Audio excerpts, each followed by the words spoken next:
پھر فرمایا فَإِنَّ مِنَ الْحِجَارَةِ لَمَا يَتَفَجَّرُ مِنْهُ الْأَنْهَارُ، پتھر سے کئی گنا بہتر ہے کہ آپ دیکھیں پتھروں کے اندر پانی بہتا ہے، دریائے بہتے ہیں۔ فرمایا وَإِنَّ مِنَهَا لَمَا يَشَّقَّقُ فَيَخْرُجُ مِنْهُ الْمَاءُ، بعض پتھر ایسے تو اچھے ہیں پھٹ جاتے ہیں، ان سے پانی کے چشمے نکلتے ہیں۔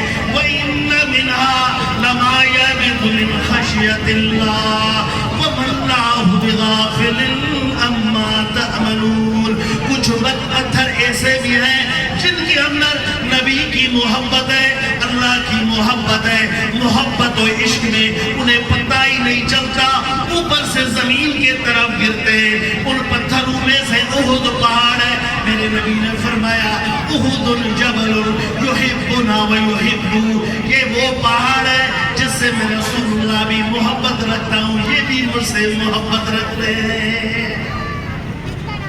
میری جان، میرے دوست، میرے عزیز، حضرت انس فرماتے ہیں الحجر یمین اللہ فمن مسحہ فقد بایا اللہ، رواہ دلوی فی مسند الفردوس۔ حضرت انس فرماتے ہیں کعبے کے کونے میں ایک پتھر ہے جس کا نام حجر اسود ہے، یہ اللہ کا دایاں ہاتھ ہے، جو اس سے مسح کرتا ہے یوں سمجھو اللہ کے ساتھ بیعت کرتا ہے۔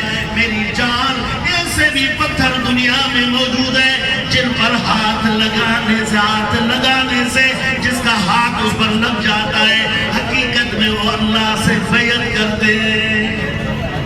امام دہلوی اس حدیث کو نقل کیا ہے، اگر پتھر کے فمن مسحہ فقد بایا اللہ، الحجر یمین اللہ ہے، یہ حجر اسود اللہ کا دایاں ہاتھ ہے جو اس پہ ہاتھ دیتا ہے، اللہ کے ساتھ بیعت کرتا ہے۔ پتھر اللہ کا ہاتھ بن سکتا ہے، اس کی بیعت، اس کے ساتھ مس کرنا اللہ کی بیعت بن سکتا ہے۔ تو میری جان، اللہ کے ولیوں کی دو بڑی شان ہے۔ عبداللہ بن عمر خود فرماتے، کعبے کو دیکھ کر فرماتے کعبہ تیری فضیلت ضرور ہے لیکن زمین پر ایسے لوگ بھی ہیں جو جس کی شان تجھ سے زیادہ ہے۔